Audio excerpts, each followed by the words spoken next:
Olá, bem-vindos e bem-vindas a mais um Direito Sem Juridiquês. Hoje a gente vai mergulhar fundo no informativo 863 do STJ, aquele de 23 de setembro de 2025.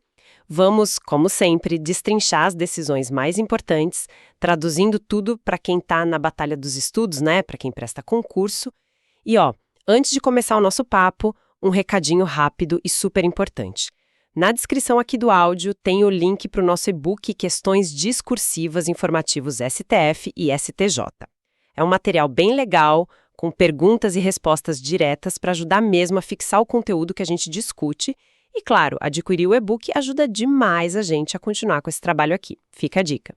Bom, hoje o menu tá variado, viu? Tem repetitivo de processo civil, de penal, tem direito administrativo, royalties, concurso.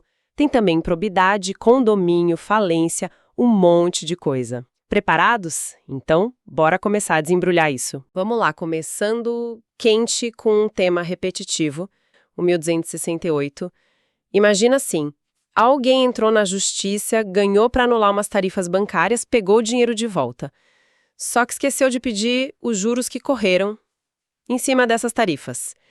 Aí, tempos depois, a pessoa pensa, epa, posso entrar com outra ação só para cobrar esses juros agora. O que o STJ decidiu. Essa situação é mais comum do que parece. E a resposta do STJ foi um não bem claro.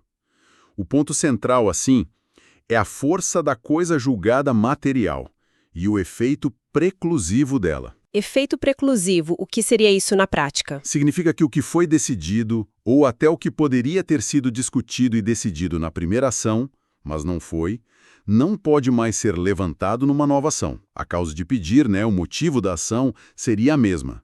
Aquele contrato bancário com as cláusulas ilegais. Ah, entendi. E os juros, eles são acessórios da tarifa. Pelo princípio da gravitação jurídica, se o principal, que é a ilegalidade da tarifa, já foi resolvido, o acessório, que são os juros sobre ela, também está coberto pela decisão final. Tentar de novo seria, uma afronta à segurança jurídica. Certo. Mas, pensando aqui, não fica meio duro para a pessoa que tinha o direito àqueles juros e perdeu por não ter pedido tudo junto? Cadê o equilíbrio entre a eficiência e o direito em si? É uma ponderação válida, sem dúvida. Mas o STJ, nesse caso, entendeu que a segurança jurídica e a eficiência do sistema têm um peso maior. A ideia é incentivar que tudo relacionado ao mesmo fato, no caso, o contrato, seja pedido de uma vez. Evita fatiar a demanda, que sobrecarrega tudo e gera instabilidade. Entendi. É uma lição processual, então. Peça tudo de uma vez. Exatamente. A tese fixada foi essa.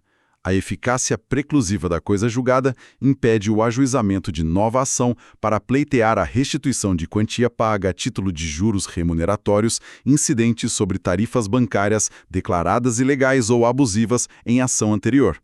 Ponto pacífico agora. Ponto pacífico. Bom, virando a página completamente. Direito penal. Outro repetitivo, tema 1194, sobre atenuante da confissão espontânea. Esse aqui, tem várias questões dentro dele. A confissão tem que ter sido usada pelo juiz para condenar? E se confessou na delegacia e depois mudou a versão em juízo? E a confissão parcial ou a qualificada, como fica? Pois é, esse tema deu o que falar e o STJ tentou organizar a casa, digamos assim. Trouxe várias premissas importantes. Primeiro, a confissão é vista como um fato objetivo. Ponto. Não interessa a intenção do réu, se foi arrependimento, estratégia, nada disso. Objetivo. Segundo, a atenuante vale mesmo que o juiz não tenha usado a confissão para condenar. E vale mesmo que tenham outras provas no processo.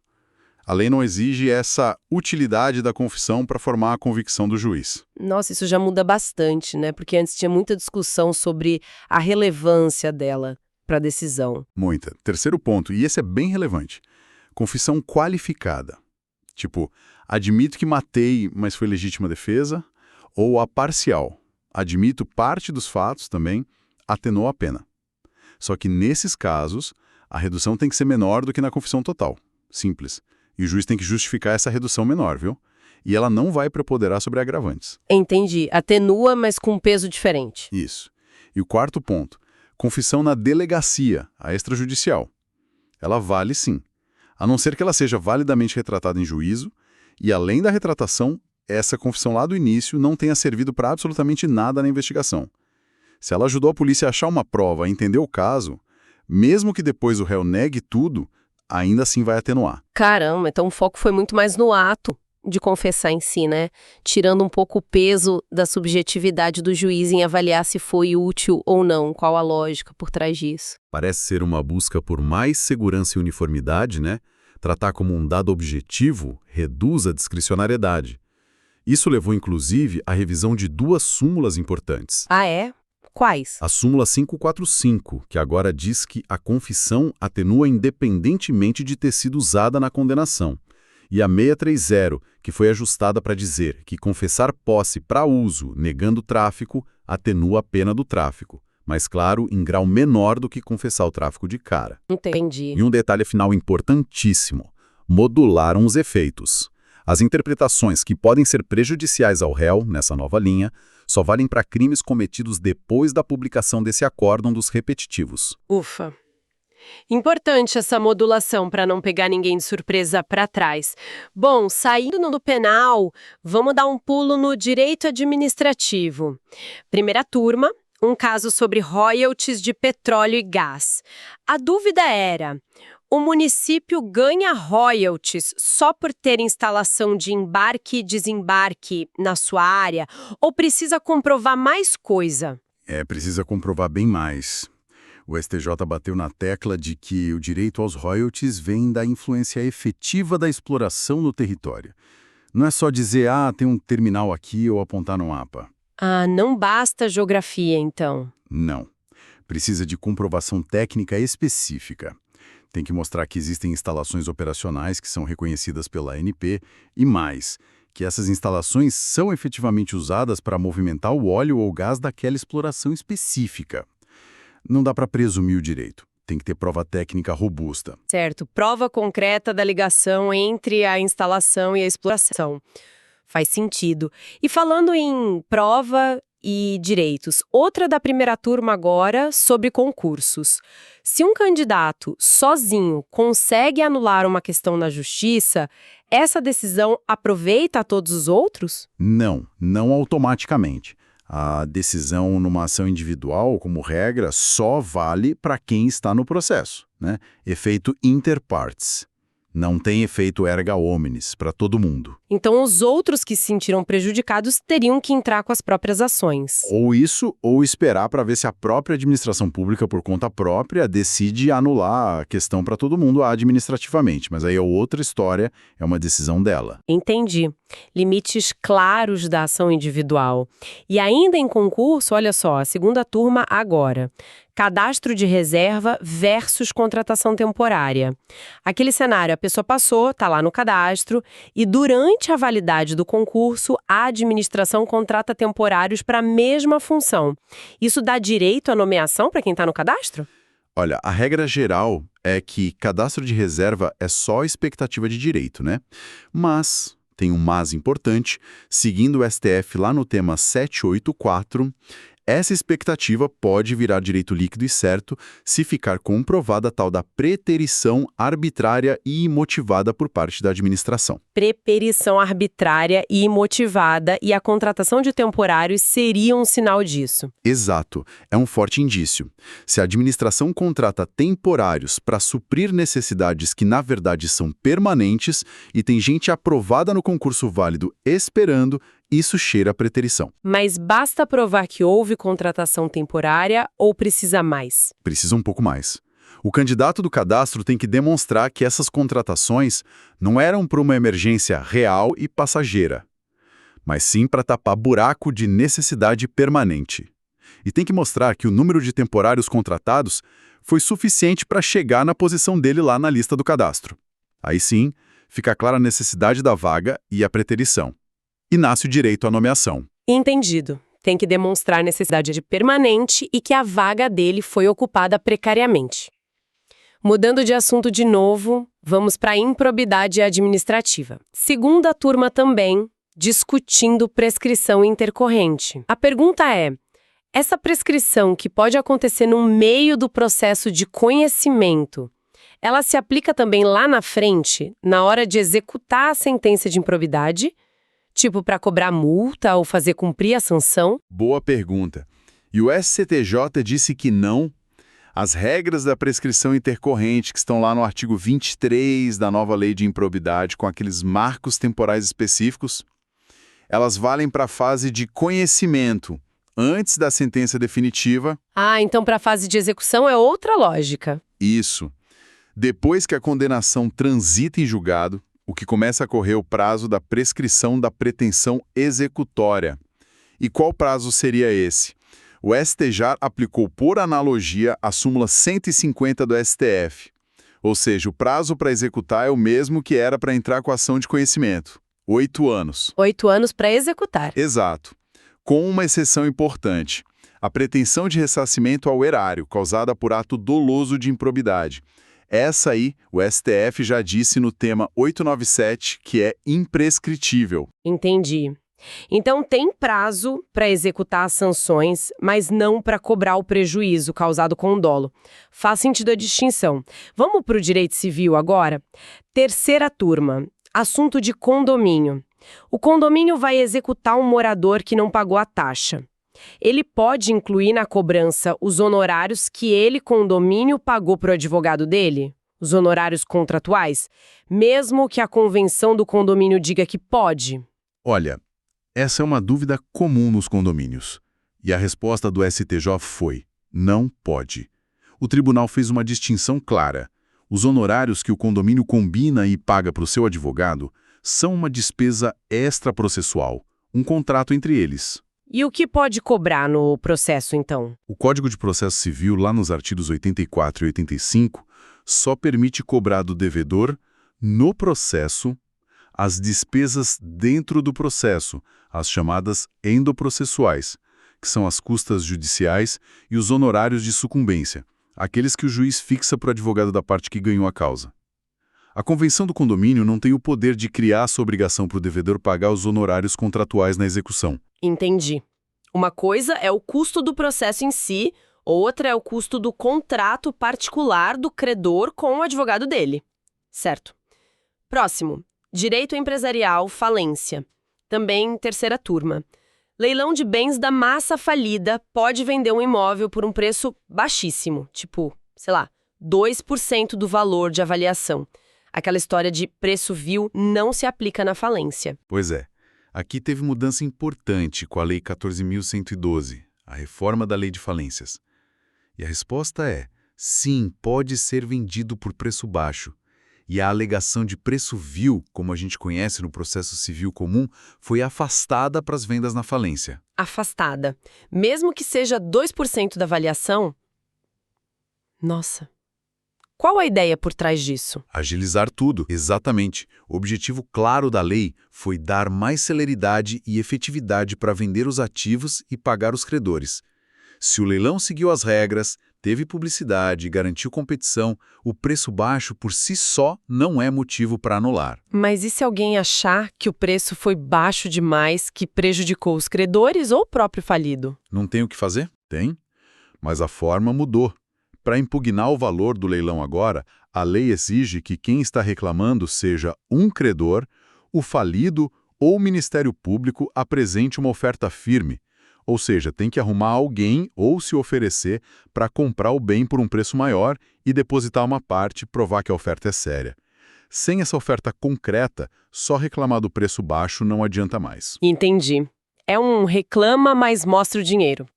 Uma mudança bem pragmática, focada na liquidez. Gera debate com certeza.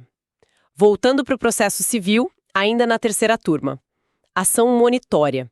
Sabe aquela para cobrar a dívida com base num documento escrito que não é título executivo? Sei. O cenário é: o réu foi citado por edital, não apareceu, aí o juiz nomeia um curador especial. O curador apresenta aquela defesa padrão, por negativa geral, contestando tudo genericamente. Aí o juiz olha e pensa: a prova inicial do autor não está tão forte. Ele pode, de cara, julgar improcedente por falta de provas sem dar chance para o autor produzir mais alguma coisa? Não pode fazer isso. A negativa geral apresentada pelo curador, justamente por ser genérica, faz com que todos os fatos alegados pelo autor se tornem controvertidos. Precisam ser provados. E aí? Aí entra o dever de cooperação do juiz, lá do artigo 6º do CPC. Se o juiz tem dúvidas sobre a prova que o autor juntou inicialmente, ele não pode simplesmente julgar contra o autor. Ele tem que indicar para o autor quais fatos ainda precisam de prova e quais provas seriam úteis. Pode até determinar provas de ofício, pelo artigo 370. Só depois de dar essa chance para o autor complementar a prova é que o juiz pode decidir. Julgar improcedente de plano por insuficiência de prova, nesse caso, seria uma decisão surpresa e violaria a cooperação. Certo. O juiz tem que colaborar para buscar a verdade, mesmo com réu ausente e defesa genérica. Bom saber. Agora, voltando para o direito penal, lá na 5ª turma. Receptação qualificada, aquela do parágrafo 1º do artigo 180 do Código Penal. Praticada no exercício de atividade comercial. A pergunta: se várias pessoas participam do crime, mas só uma delas é a comerciante, as outras também respondem pela forma qualificada? Sim, respondem. O STJ entendeu que a atividade comercial é uma elementar do tipo penal qualificado. E lá no artigo 30 do Código Penal, tem a regra de que as elementares do crime se comunicam a todos os coautores e partícipes, mesmo que seja uma característica pessoal de um só deles, como ser comerciante. Ah, então a condição de comerciante de um contamina os outros participantes. Exato. Pela teoria monista ou unitária que a gente adota no Brasil, todo mundo que concorre para o crime responde pelo mesmo delito. Se a receptação aconteceu no contexto da atividade comercial de um e os outros sabiam disso e aderiram à conduta, todos vão responder pela receptação qualificada. Entendido. A natureza do ato prevalece.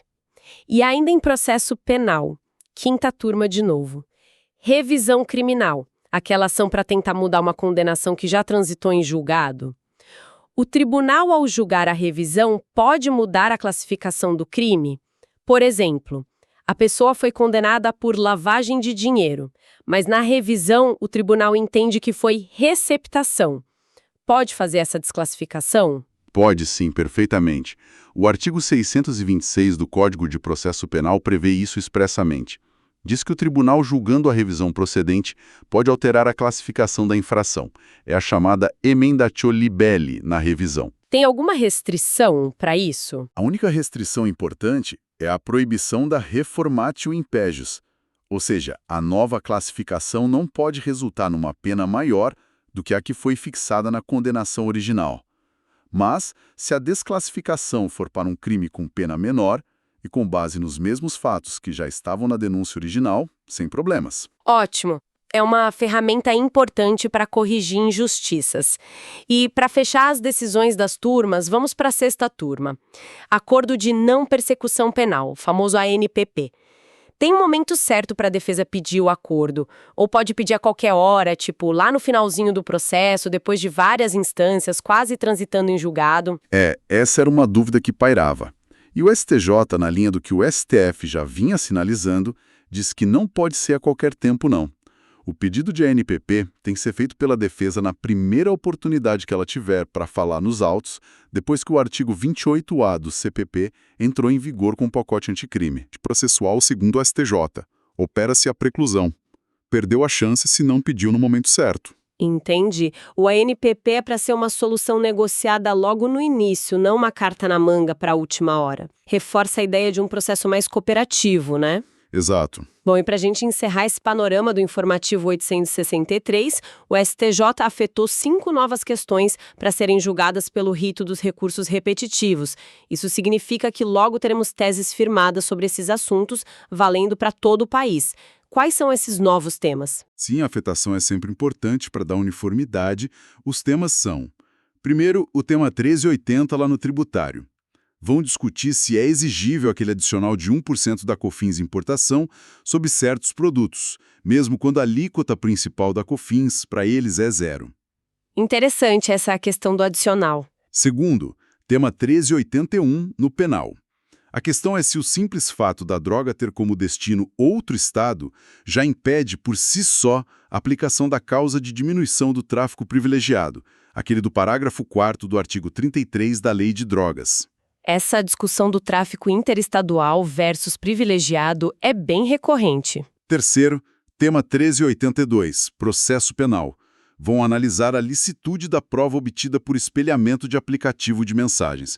Aquela discussão sobre quebra de sigilo telemático, né? Se é válido espelhar o WhatsApp, por exemplo. Tema quentíssimo esse. Quarto, tema 1383, também processo penal. A possibilidade de penhorar o pecúlio, aquele dinheirinho que o preso ganha trabalhando na prisão, para pagar a pena de multa. Isso frente ao argumento de que seria verba alimentar, impenhorável. Outra briga boa. Multa penal versus sustento. E o quinto tema, 1384, processo civil. Se a União, o DNIT e a ANTT têm que, obrigatoriamente, participar das ações possessórias que as concessionárias de rodovias e ferrovias movem contra particulares por causa de invasão da faixa de domínio federal. Cielites, consórcio passivo necessário. Nossa, temas bem diversos e todos muito relevantes para a prática. Vale demais acompanhar o desenvolvimento desses julgamentos. Bom, percorremos bastante coisa hoje, né? Do bancário à confissão, dos concursos à falência. Fica claro como a jurisprudência está sempre se mexendo, refinando conceitos, tentando achar um equilíbrio entre segurança jurídica, eficiência, direito de defesa. Sem dúvida. E essa busca por equilíbrio gera tensões interessantes, né? Como a gente viu na questão da falência. Aquela regra que afasta a discussão do preço vil, pensada para acelerar a venda dos bens. Será que, na prática, ela cumpre o objetivo sem abrir margem para a injustiça?